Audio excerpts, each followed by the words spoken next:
sempre assim. Porque no outro período eles ficam só cevando a população, entendeu? Ou segurando investimentos, inclusive, para depois, no ano eleitoral, fazer tudo o que pode para ganhar mais votos e se reeleger.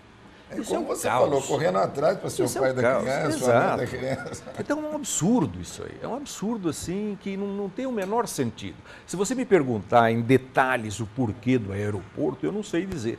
Mas na medida em que nós tivemos vários governos de várias tendências ou vários partidos por aqui, ninguém conseguiu, é uma questão de incompetência. Eu também acho. É gestão mesmo. É gestão, problema de gestão. O que falta é isso, viu, velho? Bom, é gestão. Porque se essa gestão fosse bem feita, fosse ela qual fosse, do partido que fosse, não estamos defendendo nem esse nem aquele. Claro. Não é possível, eu tenho certeza que se o José Roberto e eu chegarmos no governador, nós arrumamos esse aeroporto. Em 6 meses. Eu tenho certeza disso. Eu tenho cá com... Então outros também podem fazer isso. Eu tenho cá com meus botões que nós estamos há 8 meses ou 7 meses da eleição e de repente aparece uma surpresa dessa. Caiu do céu. Olha, não vamos dar 20 milhões para desapropriação das casas. Gente, da onde saiu isso? Por quê? Isso não estava combinado Como é que mudou? Vamos combinar com os russos, como dizia o Garrincha, né? Vamos combinar com ele que eu vou driblar, que eu vou cruzar, etc. e tal. Avisar os russos, quer dizer, é estranho, né? Chega bastante estranho uma coisa dessa. Mas veja, aí tem um aspecto muito interessante que eu gostaria de citar aqui. A última que eu vi do Romário. O Romário é deputado federal, hoje todo mundo sabe. Ele está perdidinho da vida, né? Não que eu esteja defendendo o Romário, a postura dele, nada disso. Mas eu só me atenho às palavras que ele fala. Talvez seja o que muita gente nesse país gostaria de falar e não fala, se omite. Mas ele fala e coloca muito bem. Quando ele estava citando o exemplo da Copa do Mundo que está aí, que nada se faz, aí aquele outro cara lá da FIFA vem e fala que o Brasil precisa tomar um pé no traseiro, já vamos começar. Quer dizer, talvez seja uma expressão um pouco grosseira só, mas com toda a propriedade, com toda a razão. Por quê? Porque realmente está tudo muito atravancado. Vamos andar logo, senão não dá tempo. Ontem que assinaram o contrato lá com o Internacional de Porto Alegre, Beira-Rio, 9 meses de atraso na obra, quer dizer, 9 meses para iniciar já de atraso, olha só. Então é o fim da picada. É uma preocupação. Isso é um negócio. Aí o Romário vem e fala aquilo, todo mundo condena, né? Que ele falou exatamente, guardadas as proporções, ele disse que isso é interesse do país, interesse do governo, interesse dos políticos, que a coisa vá assim. Porque depois, na última hora, agora precisa fazer? Vai. Ele falou, vai ser o maior assalto aos cofres públicos desse país. Que é verdade, nós sabemos disso. Isso é tão complicado, Edmo, que eu já vi diretoria de futebol no passado até um pouco distante, torcer para o time perder para não pagar o bicho porque não tinha caixa. Meu Deus. Não parece brincadeira? Quer dizer, isso não deixa de ser política. Quer dizer, então nós não podemos ganhar domingo, tipo assim, os diretores dizem, não podemos ganhar domingo, senão tem que pagar o bicho, o jogador não vai ter dinheiro. Eu quero entrar daqui a pouco nós vamos para o segundo bloco, que é para a gente voltar a falar, porque nós estamos com o aeroporto aqui e as estradas aqui também está tudo lotado, não tem lugar para embarcar, não tem lugar para montar, não tem rodoviária, a coisa está um absurdo, né? Talvez nós devamos ficar no meio. No meio, entende? Criar umas asas para poder voar no meio aí, porque a tempestade é grande. Tem que vir o trem, a estrada de ferro, que eles acabaram com tudo. Eu queria só te fazer uma pergunta antes da gente ir para o intervalo. A informatização do Fórum de Ribeirão Preto já está a todo vapor? Está bem encaminhado. Falta ainda alguma coisa, porque é um trabalho difícil. Ribeirão Preto, eu sou do tempo que Ribeirão Preto tinha 4 juízes, hoje tem mais de 30.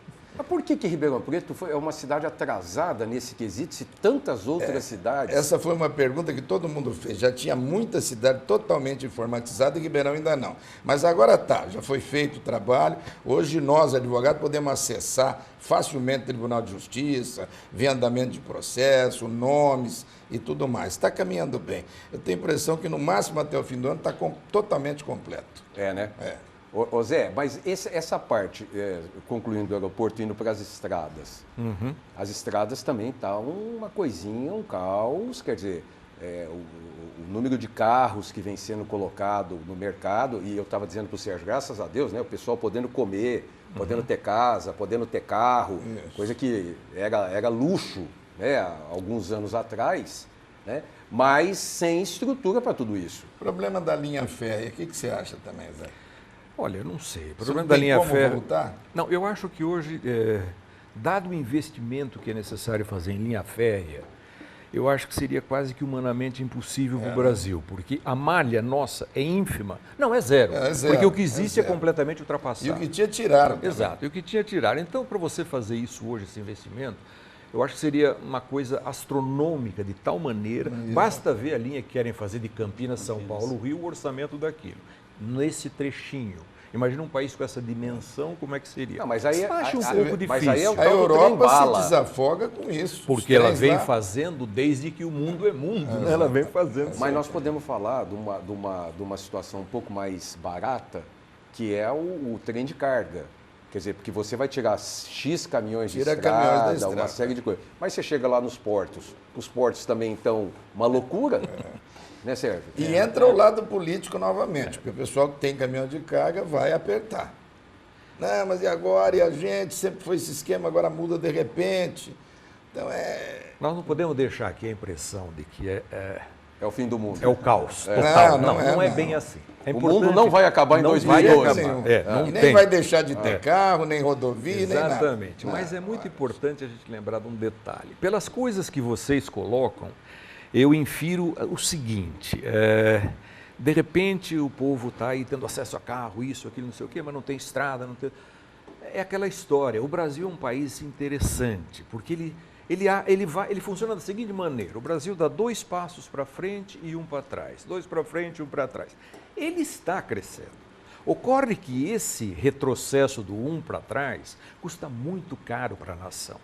Então, se ele pudesse, ao invés de dar 2 para frente e 1 para trás, fosse dando 1 para frente, mais 1 para frente, outro para frente, e isso poderia ser feito sem essas interferências políticas, entendeu?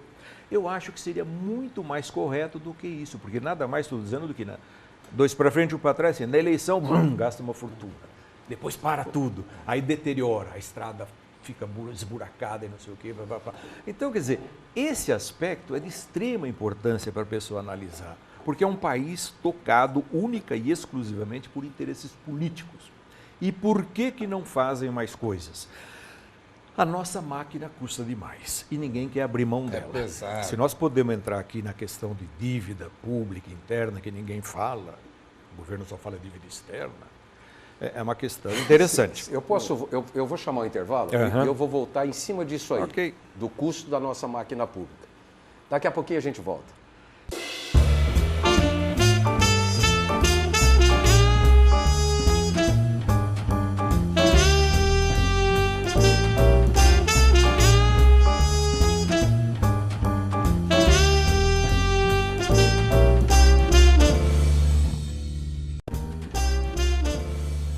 Desde 1959, a SAID vem empreendendo em Ribeirão. A Pedreira SAID é uma das maiores mineradoras de basalto do interior. Execução de terraplenagem e pavimentação, projetos e execução de infraestrutura, vários empreendimentos imobiliários. Centro Empresarial SAID, mais de 800 empregos diretos. SAID Empreendimentos, crescendo com Ribeirão.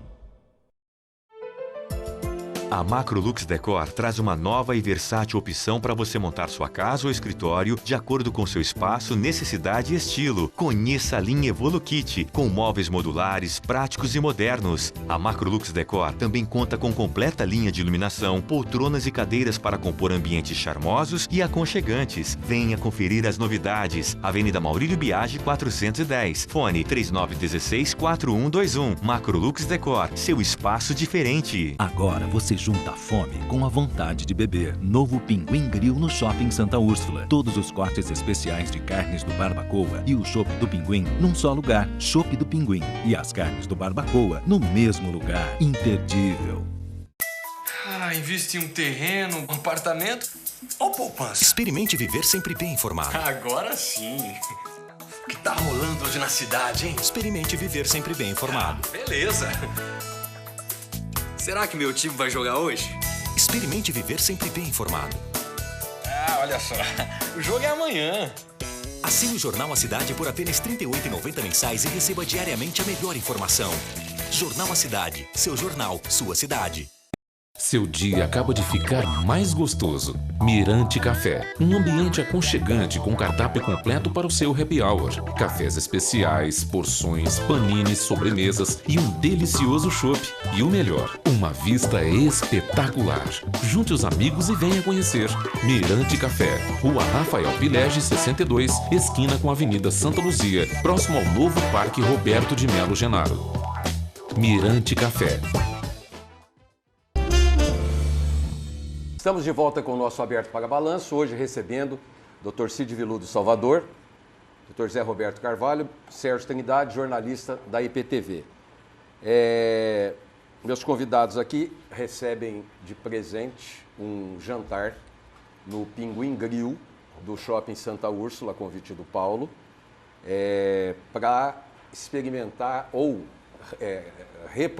reaprovar, né? Porque não tem como reprovar, os cortes de carne do barbacoa, que a gente só tem lá no Pinguim Grill do Shopping Santa Úrsula. Então o Paulo manda um convite, Zé, para você, Cid, e eu esqueci do Sérgio, mas eu vou mandar para o Sérgio também para vocês irem lá no Pinguim do Shopping Santa Úrsula experimentar com prazer os cortes de carne do barbacoa. Mas conforme a gente estava falando, nós estávamos falando sobre custo Brasil, nós estávamos falando sobre esses negócios, eu também estava falando com o Sérgio sobre as denúncias do Fantástico do domingo passado. Né? O índice de corrupção no Brasil, enquanto no Jornal Nacional de segunda-feira falava-se das pessoas, eu quero falar do sistema. Não é? Claro. Se o sistema favorece as pessoas a fazerem isso... A matéria é consequência. A matéria vai prosseguir, claro. Não é verdade? Quer dizer, então, nota, por exemplo, esse negócio de emenda orçamentária, que é uma prostituição, né, no Congresso Nacional, nas câmaras e nas assembleias. Se o sistema permanece assim, quer dizer, favorece que apareçam pessoas que vão fazer uso desse tipo de coisa. E o presidente da Ordem dos Advogados tem sido enfático, né, Cid, com relação a isso. Tanto o OFIR no nível federal como o DURSO no nível estadual têm sido extremamente enfáticos. O que acontece no país é o seguinte, Edmo, as pessoas que começam como mandatários políticos, municipal, estadual e federal, eles começam a achar que o erário público é deles. Eles começam a agir como se estivessem em casa ou no escritório deles. Ontem eu ainda vi no CQC uma reportagem grande sobre uma prefeita que tomava caipirinha, que comia bolinho de bacalhau, tudo por conta da prefeitura. O Rafael está dizendo que viu ali. Viu também. Mas, quer dizer, isso são coisas que aparentemente eles acham natural. Se você for falar, ele vai dizer, mas o que tem eu comer bolinho de bacalhau e caipirosca? Nada, desde que ele pague. Mas não é a prefeita. Nós já tivemos ministro. Um número sem fim de... O ministro cantor Orlando Silva, o cantor das multidões. Aquele que saiu do turismo, devolveu dinheiro, quer dizer... Então, cada dia tem um. Ele foi para os Jogos Pan-Americanos, às expensas do Comitê Olímpico Brasileiro, e é normal. Achando que é normal. É normal. E leva parente e coisa, quer dizer... Essa filosofia é que precisava realmente terminar. Agora, Zé, você falou sobre... Desculpa, pode falar, por favor. Não, eu ia dizer, complementando aí, que o meu ponto de vista sobre essa questão é que nós chegamos num ponto de avacalhação total. Vale tudo. Se eu estou aqui, isso é meu, seja onde for. Quem falou que esse não é um país sério? Churchill, Bonaparte? Quem foi que esse não... De Gaulle. De Gaulle que falou. Com toda a propriedade, que me desculpe quem for o contrário, mas eu também acho. E continua não sendo um país sério. Aliás, eu diria até mais, menos sério ainda, atualmente, do que naquela época. Então, por quê? Vamos fazer uma análise assim um pouco mais profunda. Porque algumas pessoas da inteligência brasileira um dia resolveram fazer o seguinte: vamos criar uma estrutura tal nesse país que a gente possa se locupletar, entendeu? E que as amarras sejam tais que ninguém consiga entrar. Penetra, Isso foi colocado, foi imposto à sociedade de uma maneira muito sorrateira que o pessoal quase não percebeu. E chegou-se a esse ponto, porque uma coisa eu venho dizendo, e agora você vai concordar comigo bem, uma coisa eu venho dizendo há muito tempo: o Brasil é um país enorme, tem uma condição de solo, mas assim, imbatível no mundo inteiro. Tem uma condição de clima imbatível. Não tem terremoto, não tem tem nada. fenômenos naturais que atrapalhem, não tem nada disso. Mas o que fizeram? Nós temos, então, um país com condição econômico-financeira fantástica, mas que o judiciário não funciona. Então, qual é o problema? Eu sempre disse, o problema do Brasil não é econômico-financeiro, não é nada, é um problema de judiciário. E essa marra na minha conta vem a partir daí, entendeu? Porque, embora eu não participe politicamente, nada disso, mas como eu disse que eu gosto de analisar, eu sou advogado, formado, com OAB, com tudo isso, mas nunca exerci a profissão, porque eu nunca, por formação, enfrentaria esse tipo de coisa como advogado, jamais. E depois sou fruto da Revolução também, que não tinha nem condição de exercer a profissão naquela época. Mas a questão é de judiciário. Por quê? Porque acaba gerando o quê? Fechando o raciocínio. Uma impunidade total. O judiciário... Aí é que surgem essas coisas. Nós, a OAB principalmente, nós somos muito procurados por essas questões do judiciário. E a solução para o judiciário virá ainda a longo prazo. E eu explico para vocês por quê. O grande problema do nosso país não são as leis. As leis nós temos e são boas. O esquema punitivo daqui é que falha. Se você for na Alemanha, o cidadão pega menos tempo de reclusão, mas cumpre. Esse é o problema. Nós aqui pegamos mais tempo e as pessoas leigas querem que aumente a punição. Não, 30 anos é pouco, vamos passar para 40, não resolve, não cumpre nem os 30. Então aí vem uma série de recursos que são necessários também, porque o advogado tem que trabalhar e que baixam essa punição. Então, o que nós precisávamos fazer? Por exemplo, a lei seca. Foi uma lei boa? Foi excelente, só que não cumpre. A lei do desarmamento é natural, só que não cumpre. Então, o que nós temos que fazer? Nós temos que cumprir a lei, não é aumentar a pena nem nada. Então, isso vem também, o que o Zé Roberto falou sobre o judiciário, vem também em razão do legislativo. Porque o legislativo falha em grande parte das coisas. E o judiciário, o que ele é? Ele é um cumpridor daquilo que vem do legislativo. E por que o legislativo falha? Porque quem faz a lei não sabe fazer. Você vê, por exemplo, na Câmara Municipal de Ribeirão Preto, quanto processo, quanto projeto inconstitucional. Quer dizer, eles querem fazer o que já está legislado. E aí as coisas caem por terra, o povo não acredita mais e cada vez piora mais. É esse bem um aspecto. Dentro desse raciocínio, veja bem, nós novamente caímos na vala comum do quê? Impunidade. Você acabou de dizer com todas as palavras que o problema nosso é impunidade, ou seja, a lei existe, tudo isso é bom, mas ninguém... É impunidade. Então o que acontece Deixar com a claro impunidade... que não é o judiciário, é a justiça. O andamento, é a máquina. Exatamente. É a máquina. O judiciário não tem dinheiro, o judiciário não tem funcionário. É uma dificuldade medonha, é o que você falou. Você fez a pergunta no início do programa. Por que Ribeirão Preto, uma cidade tão pujante, levou tanto tempo para informatizar? Sendo que tem cidadinha lá ao redor de São Paulo que já estava informatizada. Quer dizer, um pouco de política, um pouco de falta de numerário de capital para Só para tentar fechar essa questão, é simples o raciocínio. Vamos para a prática. Quantos processos contra políticos nós temos